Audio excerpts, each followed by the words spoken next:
All right, good morning, good day, and good evening to everyone. You can call me Busy, and welcome to my first video.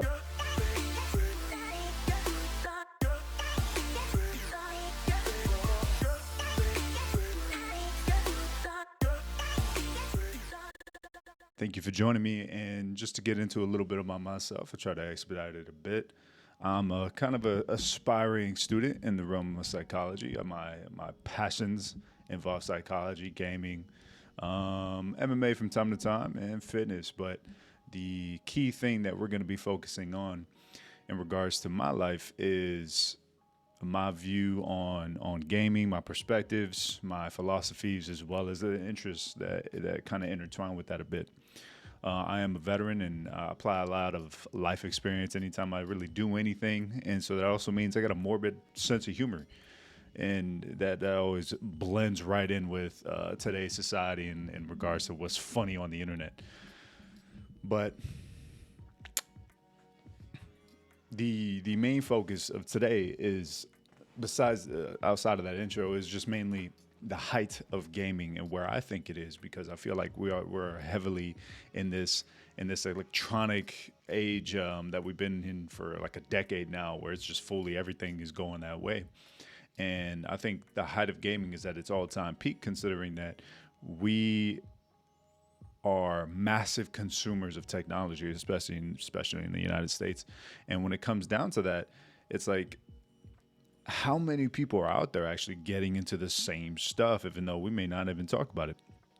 And so the first thing that kind of wants to be captured is the realms of gaming and how many of them exist, because there's literally something out there for everybody. It doesn't really matter what you're interested in. You can be someone that genuinely likes, role playing games and getting into the aspects of really developing a story for yourself, or you might be into the simple aspect of sports and sport video games that really get you into the match immediately without any sense of progress as a person. And if it's not that, then guess what? There's also just communicative lobbies that you can sit in, and virtual realities that you can be entertained with. And outside the scope of just the realms of gaming involved, you also got to think of the platforms involved with these forms of gaming as well, because you can't necessarily get into gaming without knowing about Twitch, YouTube, and things of that aspect. And that's obviously, where I'm entering in the realm of gaming is because of YouTube. And I watch a lot of gaming videos myself, whether they be guides, because I'm lost in the sauce, especially with this new Baldur's Gate 3. I'm always lost. But when it comes down to the general populace, we have a lot of things that intertwine in regards to our society. So it's pretty big. Another big thing is the evolution of gaming itself. And for a lot of people that didn't know, gaming actually came from minor programs that were put in by computer scientists back in like the 50s and 60s. And it started off as simple as like tic-tac-toe. And it was just these regular board games or games that you did on paper. And it kind of evolved into this elaborate thing as it progressed, and they kind of pushed the boundaries of computer systems and what they were capable of, and the graphics they were capable of rendering, until we got into the concepts of arcades and that kind of stuff in the 80s, 70s, and 80s. And then obviously we hit home with our first consoles, and obviously with computers they kind of kept the end all be all. A lot of people would argue that computers were just the master race of gaming. Obviously, to each their own. Now we game on our phones at this point, but we have several different approaches in regards to how gaming evolved in itself. And now it's at a point where these are like full-time jobs, essentially.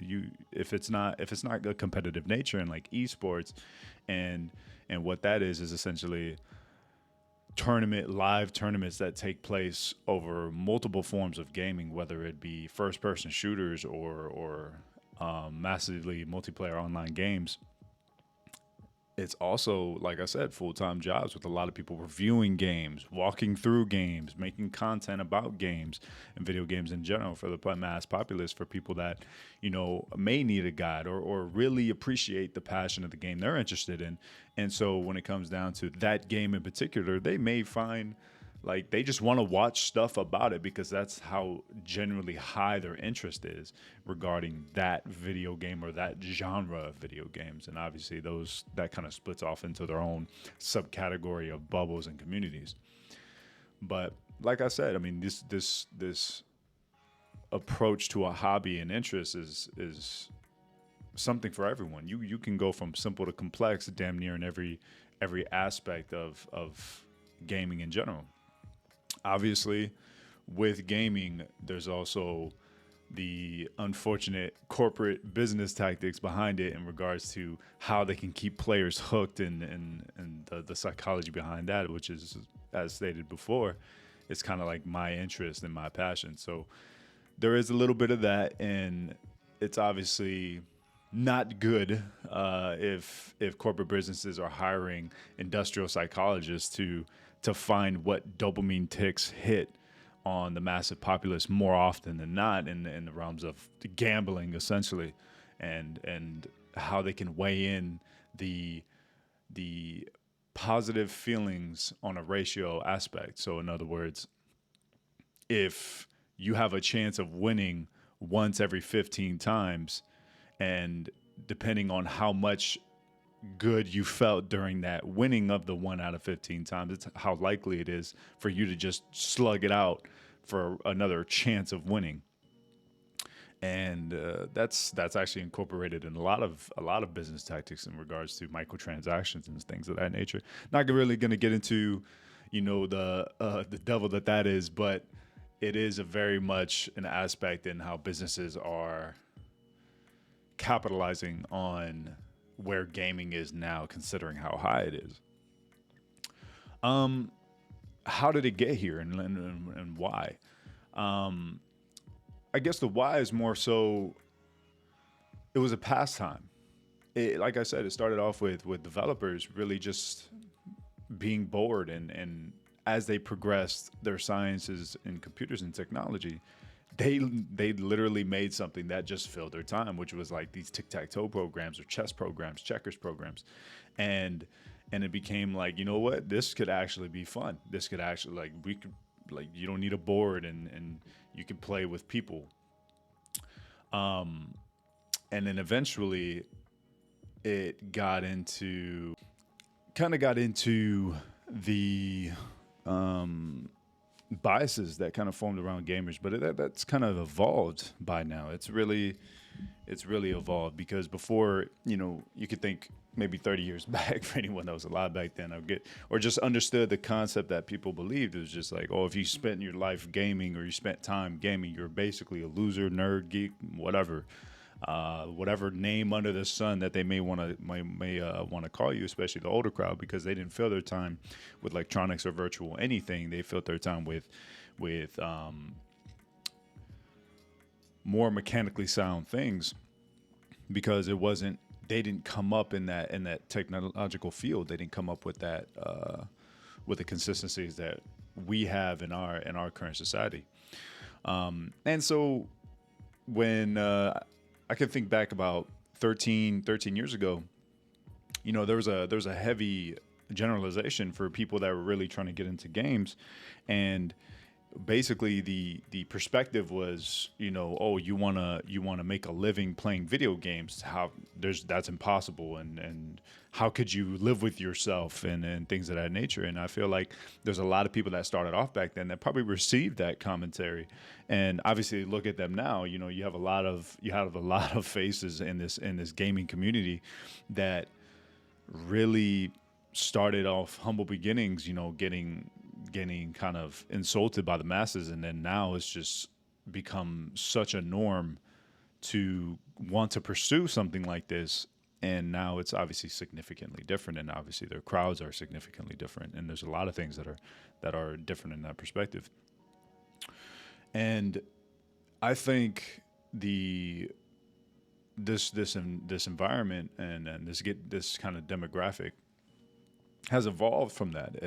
It's evolved from the biases and generalizations that previously existed, and now it's gone as far as being linked to therapy in regards to cognitive therapy or exposure therapy, because there's now programs out there. I mean, although it may not be exact gaming programs, but there is virtual reality that allows exposure therapy, for example.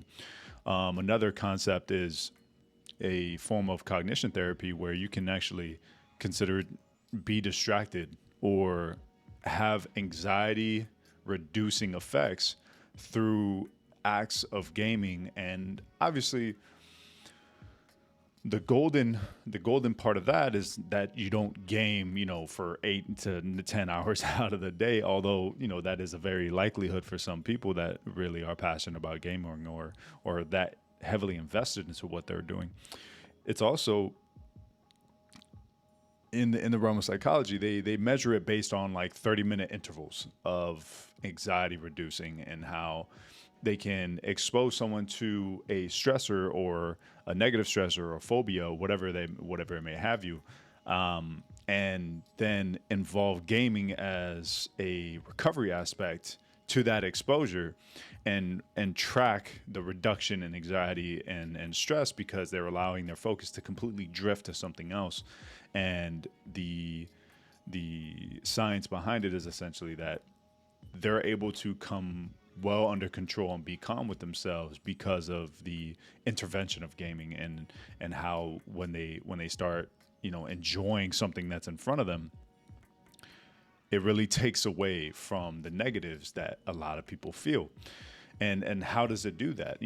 There's a massive sense of freedom in video games in general, like especially depending on the kind of game you like doing. I mean, it might be a communicative piece. It might be to that weekend or that evening. You want to link up with your friends and play something quick, play something fast, or be a little more methodical and long range and get into one of these role playing games, like I said before, and really immerse yourself. And that's kind of where the immersion comes from, is a lot of these RPGs is really immerse yourself into what you're doing and what you enjoy, that character that you're progressing, because it feels like you are making progress as a person when you're building something from the ground up. And I think that's that's often a methodology, or a method in regards to what people like doing. And when they get something that's nothing and they establish something there and they build it up into something powerful, I feel like we as humans often have a naturally intrinsic involvement in that, and it feels good. It feels good to really start from scratch, become powerful through our own efforts and means, although it may be virtual, although it may be electronic value, obviously, but it doesn't change the fact that this is our investment in this world that we've been able to join in and become better in it. And I think that plays a huge part in how it can be therapeutic and how it can be progressive in our nature, and versus the trials and tribulations that we may face in these games, and the obstacles we may face and the stress we may face. For anyone that's familiar with Dark Souls games, there's a lot of stressors that are involved in games like that. But guess what? People will still smack their head against that challenge in order to seek the success at the end. And I think that level of perseverance is very, very motivating for a lot of people to see, especially when, there's aspects in their real life where they feel like quitting all the time. But here's this realm where they show perseverance when in other aspects they may not. There is a downside to the psychological aspect of these environments, and obviously that's the gratification. Gratification is a double-edged sword because it inspires both good and bad gratification. Immediate gratification is never good. All right. For anyone that wants to argue that, feel free to do so in the comments. But I believe that immediate gratification is often a short-term success and a long-term failure. And what that essentially means is that although you may feel good now, it will be gone soon, or it will amount to nothing soon in the future. And so the immediate gratification is a sense that I can do easy things and I'm going to get great things for it. And there's a lot of games like that, and eventually those games get really boring. They get really stale because it's just so quick, and the only aspect that works is like these first person shooter games that allow you to hop into a lobby immediately and just get going, versus other, games like RPGs may have a longer approach to it. And this is where delayed gratification comes into play in regards to video games. Is, you start off with this character and you may have a goal for yourself. It may be 2 months, a month down the road, but you're willing to put the work in and show that level of commitment to make these small goals that attribute to a greater success. And I think that people that aren't used to that, and they finally get into the realm of that, they also expose to themselves what they're capable of if they set that goal for themselves. And I think that's very common in a lot of games, especially, going back to these MMORPGs. It's very common for anyone that's familiar with a game like Guild Wars 2. They have these pieces of armor called legendary armor pieces, and in this game it takes a long time to acquire these pieces because it's basically the end state of the goal minus achievement hunting. And in this game, it may take you a month, 2 months, 3 months to achieve one of these items, but you got to imagine how people that value immediate gratification, they're not really going to pursue these things. They're going to be like, oh, that's too far for me. I'm gonna stick to the near sight goal and achieve small things that make me feel good at the time. And with everyone has the right to do so. Everyone has the right to explain those things. But that's kind of why both sides of gratification kind of exist in the realm of gaming. Another thing that is kind of involved in regards to how it can be very community based is, now, like I said before about the streamers and people that are making content on a regular basis.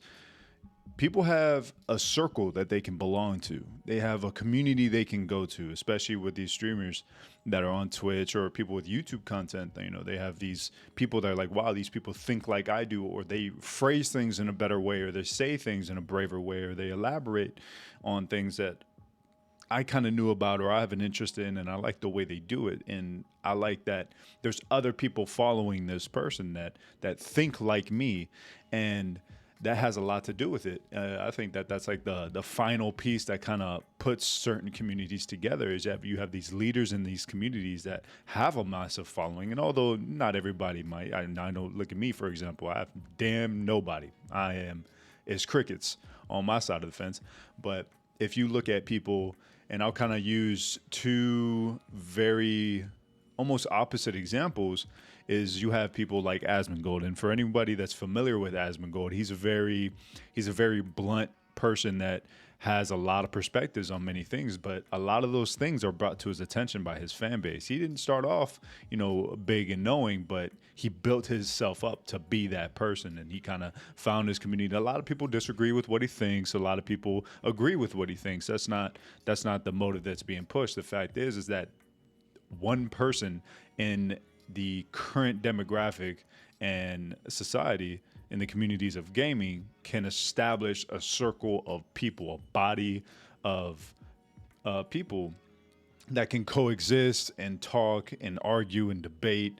And sometimes that's a missing piece to a lot of people's lives, is being able to communicate and get their feelings out there. And sometimes, with the fanhood of some of these people, they feel good when this person that they're following, or this essentially online electronic leader of sorts, is responding. And then another person that I often talk about on my own time is besides obviously Asmongold, is someone like Josh Strife Hayes, who has a very, very clear and concise way of delivering content to people.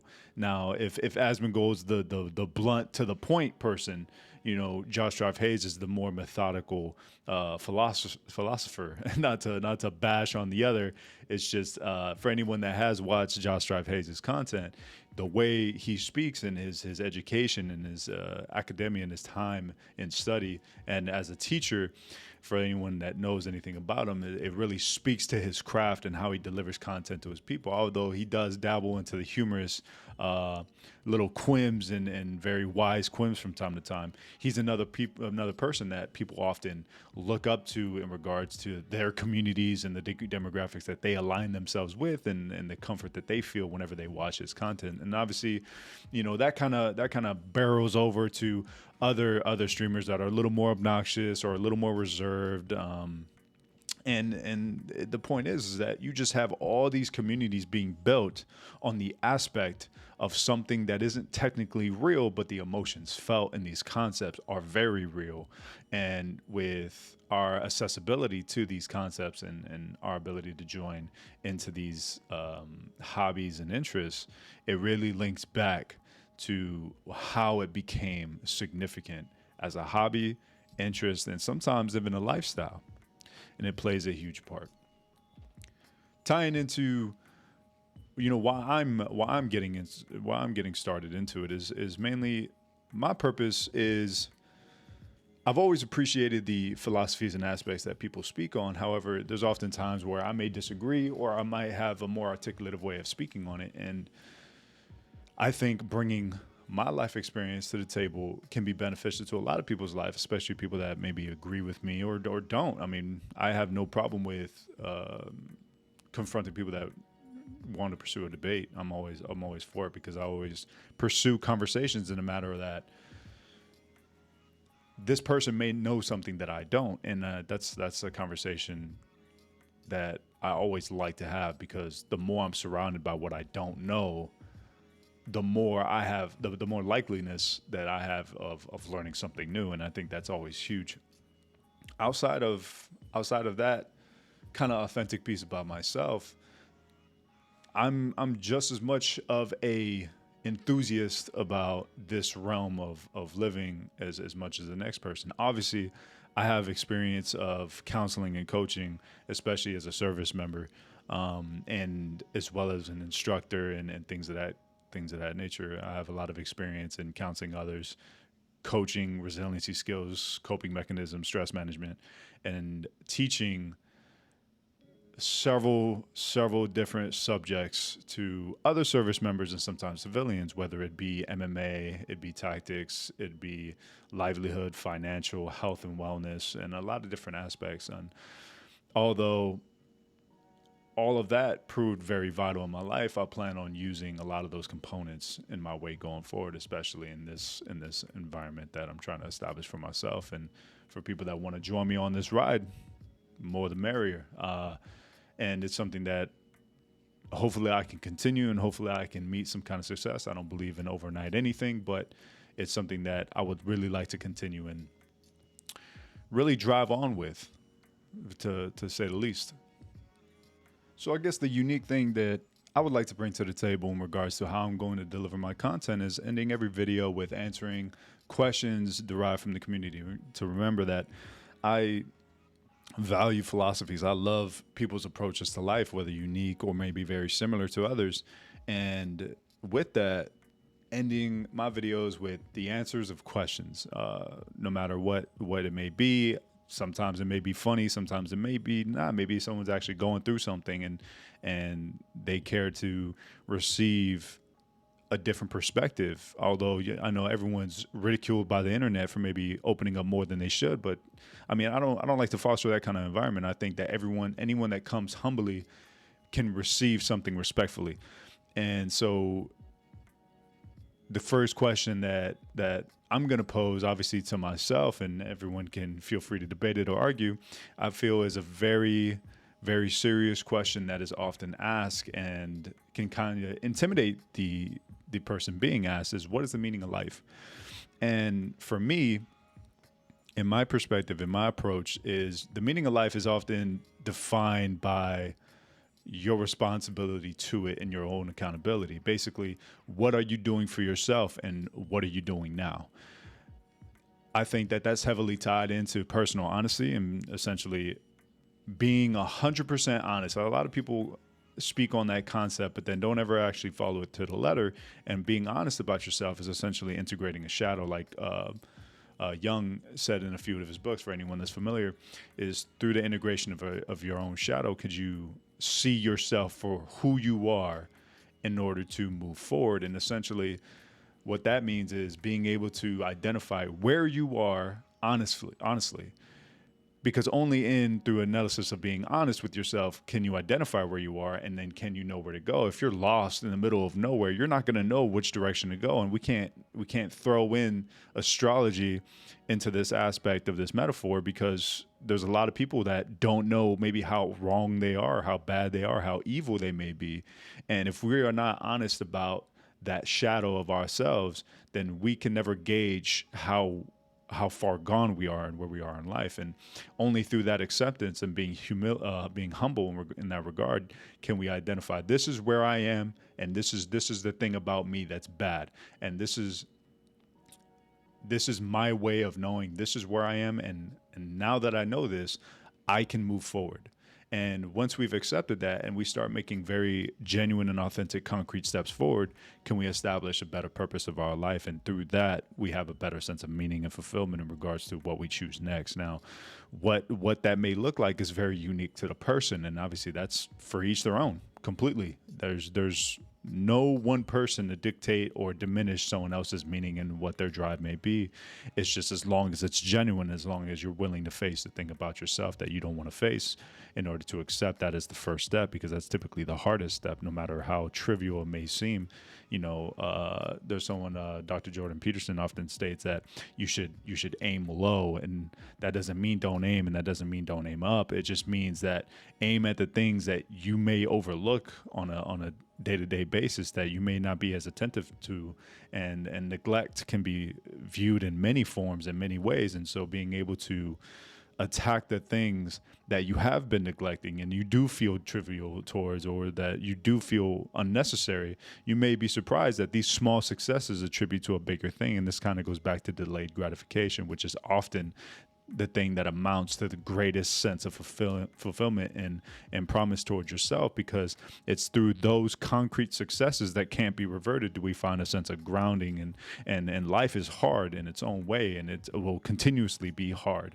It doesn't ever get easier. And matter of fact, we just get stronger as people. And as our strength builds, can we establish a footing against the perilous dangers that is our life and that is our world. And through that, we identify who we are in it and establish meaning for ourselves, uniquely and subjectively. That is my belief. Obviously, I'm willing to debate anything with anybody. Feel free to contact me, talk to me. I'm all for it. And on the follow-on video, I'll go ahead and answer any questions that are left in the comment section of this video. If there's no question, guess what? I'm going to ask myself another question. And that's all right. And I'll keep talking to myself until someone wants to talk to me. But I appreciate for anyone that did see this video and did stuck through all the way through my rambling and paid attention to the things that maybe they liked, maybe they disliked, and we can always talk about it. I'm always looking for games that I appreciate. I will always review or walk through and kind of show my experiences if anyone wants to put those recommendations forward. Current games that I'm playing now is Baldur's Gate 3 and Remnant 2. Those are my hotness.